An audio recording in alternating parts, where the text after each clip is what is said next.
اعوذ باللہ من الشیطان الرجیم بسم اللہ الرحمن الرحیم لقد کان لسبع فی مسکنہم آیہ۔ اسی طرح قوم سبا کے لیے بھی ان کے مسکن میں ان کے وطن میں ہماری ایک نشانی تھی۔ یہ قوم سبا یمن میں آباد تھی اور ان کے ہاں یوں سمجھیے کہ 2 سلسلے باغات کے چلے گئے تھے سینکڑوں میل تک، اور بہت عمدہ باغات، پہاڑی علاقہ ہے، بہت بند بنائے تھے انہوں نے، اور یہ کہ یہ تقریباً 800 قبل مسیح کے زمانے میں یہ بند بنائے گئے ہوں، حضرت مسیح سے 800 برس قبل، اور ایک بہت بڑا بند تھا سد معارب۔ لیکن یہ کہ پھر اس قوم کے اندر ناشکری پیدا ہوئی، پھر جو بھی ہوتا ہے زوال اخلاقی اور دینی مذہبی جو آیا، اس کے نتیجے میں اللہ تعالیٰ نے اسی بند کا جو ہے ان کے اوپر سیلاب، جیسے خدا نہ خواستہ آج بھی کوئی بڑا ڈیم جو ہے اگر ٹوٹ جائے تو کیا ہوگا، کیا قیامت آئے گی، کس تیزی کے ساتھ پانی آئے گا اور کتنی اونچی پانی کی دیوار جو ہے وہ آئے گی، اس طرح کا عذاب آیا اور بہت ہلاک کر دیے گئے۔ اور یہ کہ پھر اس کے بعد جو ہے وہ باغات نہ رہے، بلکہ وہاں پر بصرت جیسے جنگلوں میں ہوتا ہے کچھ یہ پیلو اور وغیرہ چیزیں جو ہوتی ہیں، ڈیلے، یہ جھاڑیوں میں لگ جاتی ہیں کچھ چیزیں، اور میکسیمم یہ کہ کچھ بیر باقی رہ گئے، باقی ساری نعمتیں اللہ نے ان سے سلب کر لی، کیونکہ انہوں نے شکر نہیں کیا، انہوں نے ناشکری کی۔ حال ہی میں میرا ذہن اس آیہ مبارکہ کی طرف منتقل ہوا ہے پاکستان کی تاریخ کے حوالے سے کہ جنتین، اللہ نے ہمیں بھی 2 باغ دیے تھے، ایک مشرقی پاکستان، ایک مغربی پاکستان، لیکن جو صورتحال ہوئی ہے اور کتنی خوشحالی تھی ابتدا میں دونوں جگہ، اور اب کیا حال ہے دونوں جگہ، تو اس کو اندازہ کر لیجئے ایک ہلکے درجے میں وہی ہے کہ فیہ ذکرکم، ہمارا ذکر جو ہے وہ کہیں نہ کہیں موجود ہے، بشرطے کہ ہم قرآن کو پڑھتے ہوئے اس کے بین السطور بھی پڑھنے کی کوشش کریں۔ لقد کان لسبع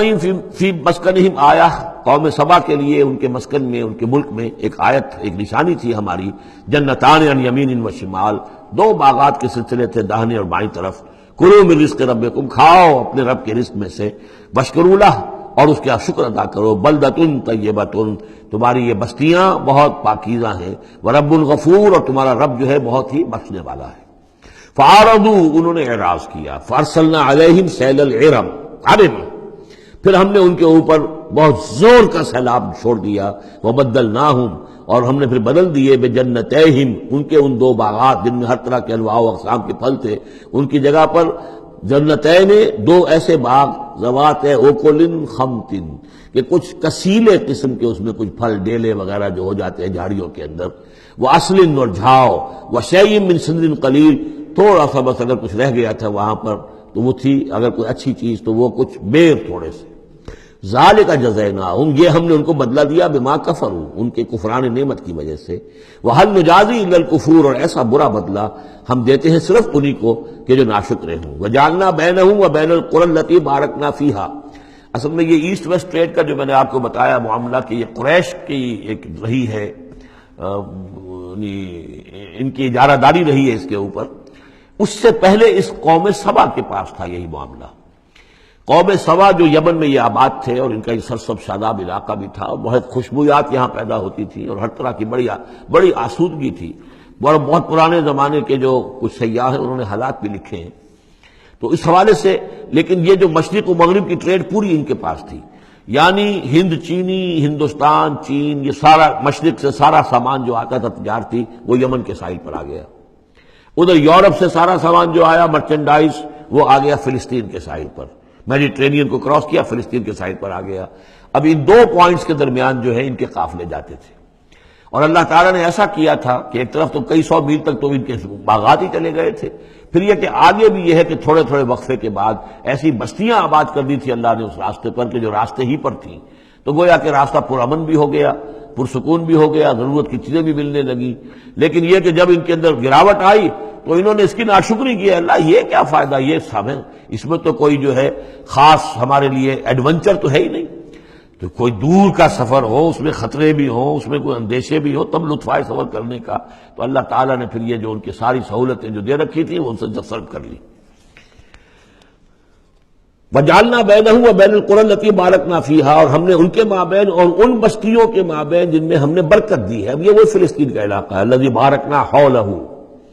قرن ظاہرتن، ہم نے بہت سی بستیاں ایسی بنا دی تھی اس پورے علاقے کے اندر کہ جو ان کے شاہراہ جو تھی تجارتی اس کے عین کناروں پر تھی، ظاہر تھی ان پر،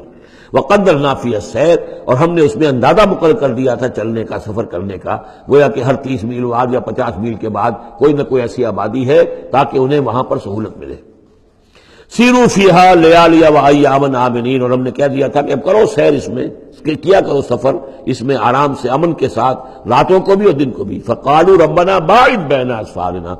پروردگار ذرا ہمارے سفروں کے اندر جو ہے وہ ذرا لمبائی پیدا کر دے، دوری پیدا کر دے۔ وظلموا انفسہم، اور انہوں نے اپنے آپ پر ظلم کیا۔ فجعلناہم احادیث، تو اب ہم نے انہیں صرف کہانیاں بنا دیا، اب ان کی کہانیاں رہ گئی ہیں، ان کی تاریخ کے اندر داستانیں رہ گئی ہیں، اب ان کا کوئی نام و نشان نہیں رہا۔ وَمَزَّقْنَاهُمْ كُلَّ مُمَزَّقٍ، اور ہم نے ان کو ریزہ ریزہ کر دیا، ختم کر دیا، منتشر کر دیا۔ اس لیے کہ جب یہ بند ٹوٹا ہے اور سیلاب آیا ہے، یہ آیا ہے کوئی 450 عیسوی میں، یعنی حضور کی ولادت سے لگ بھگ سمجھیے 125 برس پہلے، اور حضور پر جب وحی شروع ہوئی تو تقریباً اسے 150 یا 160 برس پہلے، اور اس کے بعد سے پھر قریش کو یہ ساری تجارت جو ہے مل گئی۔ اب ان کے قافلے جاتے تھے شمال اور جنوب میں، یمن اور فلسطین کے مابین، تو اس لیے یہ زیادہ حضور صلی اللہ علیہ وسلم کی پیدائش سے اور آپ کے زمانے سے زیادہ پرانا واقعہ نہیں ہے۔ وَمَزَّقْنَاهُمْ، اس کے بعد یہاں سے یہ لوگ چلے گئے، خود اوس اور خزرج کے قبیلے جو ہیں یہ بھی یمن ہی سے آ کر آباد ہوئے ہیں اس مدینہ منورہ میں، اور جو عراق وغیرہ کے قبائل ہیں وہ بھی یہاں سے نکل کر جا کر عرب قبائل آباد ہوئے۔ یمن بہت زیادہ، بہت بڑا مرکز رہا تہذیب کا، تمدن کا، عرب تہذیب و تمدن کا بہت بڑا گہوارہ۔ ان فی ذلک لآیات لکل صبار شکور، یقیناً اس میں نشانیاں ہیں ان لوگوں کے لیے جو صبر کرنے والے اور شکر کرنے والے ہیں۔ وَلَقَدْ صَدَّقَ عَلَيْهِمْ إِبْلِيسُ ظَنَّهُ، اور یقیناً ابلیس نے ان کے بارے میں اپنے اس گمان کو سچا کر دکھایا۔ فَاتَّبَعُوهُ إِلَّا فَرِيقًا مِّنَ الْمُؤْمِنِينَ، تو ان سب نے ہی پیروی کی اس ابلیس کی سوائے تھوڑا سا ایک جماعت اہل ایمان کی۔ وَمَا كَانَ لَهُ عَلَيْهِم مِّن سُلْطَانٍ، لیکن اس ابلیس کو ان پر کوئی اختیار حاصل نہیں تھا۔ الا لنعلم من یؤمن بالآخرۃ، یہ تو ہم نے جو اس کو مہلت دے رکھی ہے کہ وہ ورغلائے، دھوکہ دے، سبز باغ دکھائے، وہ بھی اس لیے تاکہ ہم دیکھ لیں، واضح ہو جائے کون ہے کہ جو آخرت پر یقین رکھتا ہے۔ ممن ہوا منہا فی شک، ان سے علیحدہ کر لیں ہم ان کو کہ جو آخرت کے بارے میں شک میں مبتلا ہے۔ وَرَبُّكَ عَلَىٰ كُلِّ شَيْءٍ حَفِيظٌ، اور یقیناً آپ کا پروردگار جو ہے وہ ہر چیز پر نگران اور نگہبان ہے۔ صدق اللہ العظیم۔